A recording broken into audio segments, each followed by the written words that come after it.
શ્રી ગણેશાય નમઃ. અધ્યાય 16 દેવાસુર સંપદ વિભાગ યોગ. શ્રી ભગવાન ઉવાચ.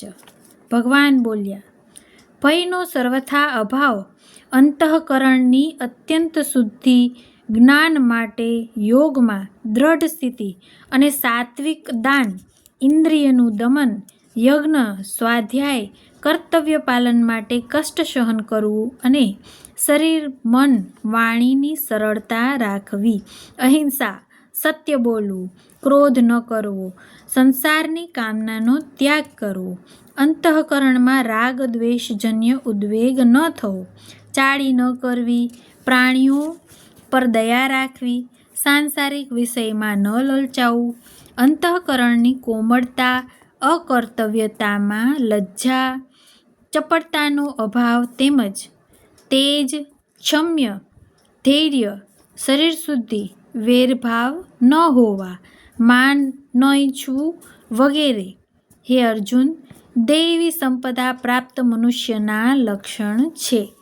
હે પૃથાનંદન, દંભ કરવો, ઘમંડ કરવો, અભિમાન કરવું તથા કઠોરતા રાખવી અને અવિવેકીપણું વગેરે આસુરી સંપત્તિ પ્રાપ્ત મનુષ્યના લક્ષણ છે.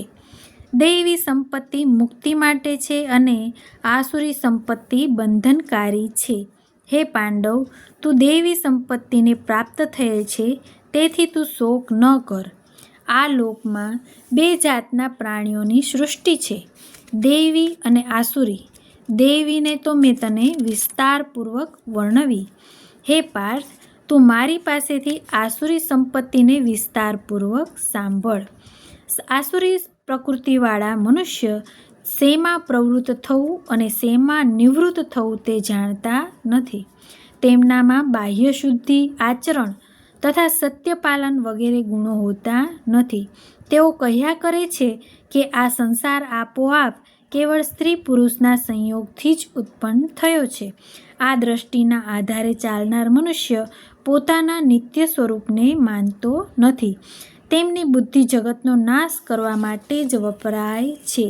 કદીય પૂરી ન થનારી વાસનાનો આશ્રય કરી દંભ, અભિમાન અને મદમાં મસ્ત રહેનાર અને અપવિત્ર વ્રત ધારણ કરનારા મનુષ્ય મોહના કારણે દુરાગ્રહને ધારણ કરી સંસારમાં વિચરતા રહે છે. તેઓ અપાર ચિંતાઓનો આશ્રય લેનારા છે. તેઓ પદાર્થોના સંગ્રહ કરવામાં અને ભોગવવામાં જ રચ્યા પચ્યા છે. તેઓ જે કંઈ છે તે આટલું જ છે એવો નિશ્ચય કરનારા હોય છે. આશારૂપી સેંકડો પાસથી બંધાયેલ આવા મનુષ્ય કામ ક્રોધ પારાયણ થઈને પદાર્થોના ઉપભોગ માટે અન્યાયપૂર્વક ધન સંચય કરવાની ચેષ્ટા કરતા રહે છે. તેઓ એવા મનોરથો સેવ્યા કરે છે કે આટલી વસ્તુઓ અમે આજે હાંસિલ કરી લીધી અને હવે આ મનોરથ પામી જઈશું.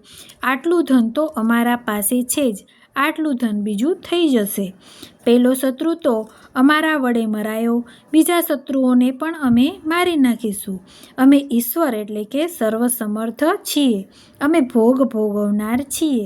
અમે સિદ્ધ છીએ. અમે ઘણા બળવાન અને સુખી છીએ. અમે ધનવાન છીએ. ઘણા માણસો અમારી પાસે છે. અમારા જેવો બીજો કોણ છે? અમે ઘણા યજ્ઞ કરીશું, દાન આપીશું અને મોજ કરીશું. આ રીતે તેઓ અજ્ઞાનથી મોહ પામતા રહે છે. જાત જાતના ભ્રમિત ચિત્તવાળા મોહજાળમાં સારી રીતે ફસાયેલા તથા પદાર્થો અને ભોગોમાં અત્યંત આસક્ત રહેનારા મનુષ્ય ભયંકર નરકમાં પડે છે. પોતાને સ્વયંથી વધુ પૂજ્ય માનનારા, ઘમંડી તથા ધન અને માનના મદમાં છકેલા તે મનુષ્યો અવિધિપૂર્વક દંભથી નામ માત્ર યજ્ઞો કરી ભજન કરે છે.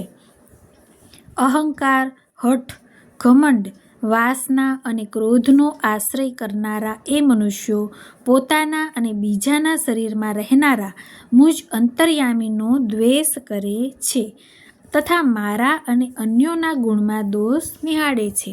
એ દ્વેષ કરનારા ક્રૂર સ્વભાવવાળા આ સંસારમાં મહાન નીચ, અપવિત્ર મનુષ્યને હું વારંવાર અસુરી યોનિમાં જ જન્મ આપું છું.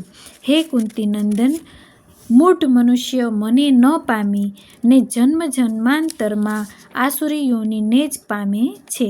વળી તેનાથી અધિક અધમ ગતિમાં અર્થાત ભયંકર નરકમાં પડે છે. કામ, ક્રોધ અને લોભ એ 3 પ્રકારના નરકના દરવાજા જીવાત્માનું પતન કરનારા છે. તેથી તે ત્રણેયનો ત્યાગ કરવો જોઈએ.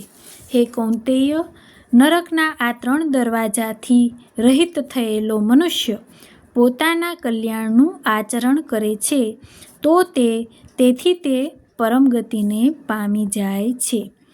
જે મનુષ્ય શાસ્ત્રવિધિ છોડીને પોતાની ઈચ્છાથી મનગમતું આચરણ કરે છે તે સિદ્ધિ, સુખ, શાંતિ કે પરમગતિને પામી શકતો નથી.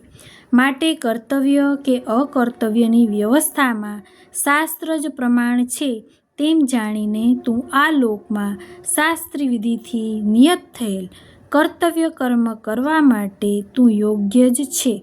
અર્થાત તારે શાસ્ત્રવિધિ અનુસાર કર્તવ્ય કર્મ કરવા જોઈએ.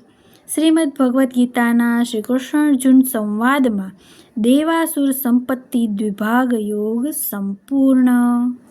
શ્રી કૃષ્ણ ભગવાનની જય, દ્વારિકાધીશની જય.